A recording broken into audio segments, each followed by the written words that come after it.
Hello students, कैसे हैं आप सब। एक बहुत अच्छी सी लाइन है कि अगर आपका विश्वास पक्का हो तो क्या नहीं हो सकता।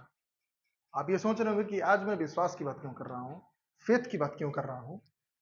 तो वो इसलिए क्योंकि आज हम शुरू करने वाले हैं क्लास 10th का एक बुक है द फर्स्ट फ्लाइट, और उसका सबसे पहला चैप्टर है लेटर टू गॉड। अब ये लेटर टू गॉड का क्या मतलब है भाई। भगवान को चिट्ठी कौन लिख सकता है? बिल्कुल लिख सकता है ना। भरोसा होना चाहिए, विश्वास होना चाहिए। तो अब देखिए, अ लेटर टू गॉड, आखिर भगवान को चिट्ठी किसने लिखा भाई, क्यों लिखा, क्या मतलब था, समझते हैं इस चैप्टर के माध्यम से। तो चलिए, सबसे पहले इस चैप्टर में जो मेन कैरेक्टर है वो है आपका लैंचो। जी हाँ, एक किसान है लैंचो, जो एक पहाड़ी इलाके में रहता है।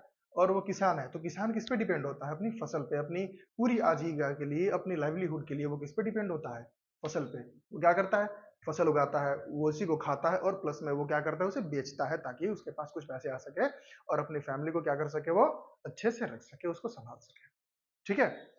तो उसने क्या किया कि फसल लगाया, और फसल लगाने के बाद अब इंतजार किसका होता है भाई? तो सबसे मेन इंपॉर्टेंट है बारिश। बारिश नहीं होगी तो फसल कहाँ से होगी, है ना। तो वो क्या किया, लगाया और अपने बच्चों से बोलता है, अपनी बीवी से बोलता है कि इस बार लगता है कि बारिश अच्छी होगी और हमारी फसल भी काफी अच्छी होगी। ठीक है। और एक्चुअली में बारिश होता भी है, वो अपना फसल लगा चुका था और बारिश होती है बहुत अच्छे से, मस्त एकदम झन झन झन। सुनिए बारिश की आवाज आ रही है ना, बारिश की आवाज आने लगती है। उसके बाद वो खुशी जो था ना, ज्यादा देर तक नहीं रहता है। क्यों? वो बड़ा खुश था उससे पहले। क्या कहता है, जो बारिश की बूंदे गिर रही थी ना, उसको क्या बोलता है अपनी बीवी को कि अरे नहीं, ये बारिश की बूंदे नहीं है, बल्कि क्या है ये, देखो ये सिक्के गिर रही है, 5 के सिक्के, ये 10 के सिक्के। ऐसे करके कहता है कि मतलब ये बारिश की बूंदे नहीं बल्कि क्या है, सिक्के गिर रहे हैं। अब सिक्कों से क्यों कंपेयर कर रहा था भाई वो? ध्यान से रखिएगा, क्योंकि जो आप स्टोरी सुन रहे हैं अच्छे से, उस स्टोरी से आपसे क्या पूछा जाएगा, सवाल पूछा जाएगा, और इसी स्टोरी से अगर आप अच्छे से इसको समझ लेते हैं तो आप उसका जवाब बहुत अच्छे से दे पाएंगे। अब देखिए, वो उन बारिश की बूंदों को सिक्कों से इसलिए कंपेयर कर रहा था क्योंकि अगर बारिश अच्छी होगी तो फसल अच्छा होगा, फसल अच्छा होगा तो क्या करेगा, उसे बेच करके पैसे कमाएगा, तो वापस घूम फिर करके बात कहाँ पर आ गया भाई, पैसे पे आ गया, है ना। अब देखिए, बड़ा खुश था, माहौल पूरा खुशी का था एकदम। तभी क्या होता है कि वो जो बारिश था ना, वो ओलों में बदल जाता है। ओलो क्या होते हैं? ओले होते हैं जो बर्फ के जैसे छोटे छोटे छोटे या फिर बड़े बड़े मात्रा में गिरते हैं, और उससे क्या होता है, पूरा फसल बर्बाद हो जाता है। ठीक है। ओला गिरने लगा, उसकी पूरी फसल क्या हो गई, बर्बाद हो गई। अब बेचारा बहुत परेशान हो गया। क्यों? क्योंकि उसी फसल पे वो डिपेंड था अपनी लाइवलीहुड के लिए, अपनी आजीविका के लिए, अपने परिवार को अच्छे से चलाने के लिए, है ना। फिर क्या होता है कि वो भगवान पे तो बहुत भरोसा करता था, बहुत ज्यादा भरोसा करता था भगवान पे वो। उसने क्या किया कि एक लेटर निकाला, इंक निकाला, और वो लेटर लिख डाला। लेटर में क्या लिखना उसने कि भगवान, मेरे सारे फसल बर्बाद हो चुके हैं ओले गिरने की वजह से, और मेरे पास इतने पैसे नहीं हैं कि मैं फिर से अनाज को उगा सकूं, तो आप मुझे 100 पैसों से मेरी मदद करें। ठीक है। उसने लेटर लिखा और लेटर जाकर के पोस्ट ऑफिस में जमा कर दिया। पोस्ट ऑफिस में जमा हो गया। उसके बाद क्या प्रोसेस होता है? उसके बाद अगला प्रोसेस होता है पोस्टमैन का। वो क्या करता है, क्या करता है भाई पोस्टमैन? हाँ, पोस्टमैन क्या करता है कि उन चिट्ठियों को उसके सही जगह पे, उसके सही पते पे क्या करता है, वो पहुंचाता है। ठीक है। अब पोस्टमैन ने लेटर निकाला, तो लेटर को पढ़ा, तो लेटर में क्या लिखा था भाई, अ लेटर टू गॉड। किसके पास भेजना था पत्र? भगवान के पास भेजना था। पोस्टमैन सोचा कि अरे, भगवान के पास कहाँ से लेके जाए भाई। वो क्या किया, वो लेकर के चला गया अपने पोस्ट मास्टर के पास। वो दिखाता है, ये देखिए, किसी ने जो है भगवान को पत्र लिखा है। सारे लोग पूरा ठहाका मार के हंसने लगते हैं। हाँ, कि अरे भगवान के पास कौन लिखेगा भाई, पूरा एकदम हंस जाते हैं सब। फिर क्या होता है कि पोस्ट मास्टर जो थे, वो क्या सोचते हैं कि इस आदमी का, ये लैंचो है, बहुत बड़ा, बहुत मासूम सा इंसान है, और ये जो है ना, इसकी भगवान पे भरोसा बहुत ज्यादा है, तो इसके भरोसे को बनाए रखने के लिए हम लोग इसकी मदद कर देते हैं, है ना।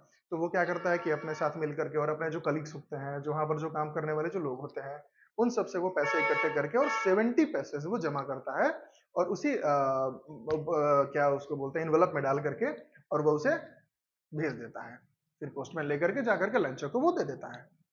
अब लंचो के पास आता है ना, तो वो लेटर देख करके, अरे भगवान मुझे लेटर भेजा है। नहीं, जो इंसान भगवान को लेटर लिख सकता है, उसके लिए ये कोई भी सरप्राइज वाली बात नहीं है कि किसी ने जो है उसे लेटर भेजा है, हम भगवान ने उसे लेटर भेजा है।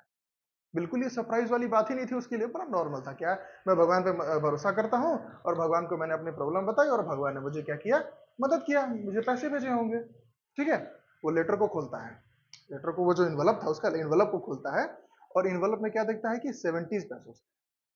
अब वो थोड़ा सा परेशान हो जाता है कि भाई हमने तो 100 मांगे थे, मुझे मिला कितना, 70। ठीक है, उससे वो थोड़ा सा परेशान हो जाता है, थोड़ा गुस्सा भी होता है। फिर वो क्या करता है कि फिर से पेन और पेपर निकालता है और फिर से एक लेटर लिखता है, और इस बार क्या लिखता है ना, बड़ा मजेदार चीज लिखता है। क्या लिखता है सुनिएगा जरा। वो लिखता है कि भगवान इस बार जब आप मुझे लेटर भेजे ना, जब मुझे पैसे भेजे ना, तो इस इन्वेलप में मत भेजिए। क्यों, क्या करते हैं लोग कि जो पोस्ट ऑफिस वाले जो लोग हैं ना, वो आधे पैसे हमारे खा गए। आपने 100 ही भेजे होंगे, लेकिन उन्होंने क्या किया कि 30 रख करके और 70 पैसे मुझे भेज दिए। भगवान को उसने ब्लेम नहीं किया, उसे पूरा लगता है कि भगवान उसके साथ कभी ऐसा कर ही नहीं सकते हैं, यानी कि भगवान ने क्या किया होगा कि टोटल उसको 100 पैसे भेजे होंगे। तो ये था उसका भरोसा, लेंचो का भगवान के ऊपर भरोसा। ठीक है, वो लेटर वापस से फिर से वो भेजता है। तो ये थी पूरी स्टोरी। इसीलिए मैंने कहा कि अगर भरोसा हो तो क्या नहीं हो सकता। उम्मीद करता हूं ये स्टोरी आप लोगों को बहुत अच्छे से समझ में आ गया होगा। आज इस वीडियो में हम सिर्फ क्या करेंगे कि इस चैप्टर के एक्सप्लेनेशन को हमने देखा, उसके बाद नेक्स्ट चैप्टर में हम इसकी समरी को देखेंगे, उसके बाद जो इंपॉर्टेंट क्वेश्चन आंसर्स थे, जो इस चैप्टर से रिलेटेड जो क्वेश्चन आंसर आपको आ सकते हैं एग्जाम में आपके लिए, उन सबको कवर करेंगे। तो जरूर देखें, इसके बाद की जो वीडियो बहुत जल्दी क्लास की अपलोड होगी। तो आप बने रहिए, और जिन्होंने सब्सक्राइब नहीं किया है वो सब्सक्राइब कर लें, ताकि जैसे ही वो वीडियो अपलोड होगा तुरंत आप तक नोटिफिकेशन पहुंचे। और आप याद रखें, और एक बात ध्यान में रखिएगा कि ये जो क्लास है, जो क्लास इंग्लिश की जितने भी जो चैप्टर्स हैं, उन सारे चैप्टर्स का जो डिटेल एक्सप्लेनेशन है वो आपको हर दिन डेली बेसिस पे वो आपको मिलते रहेंगे। तो आप हमारे साथ बने रहें।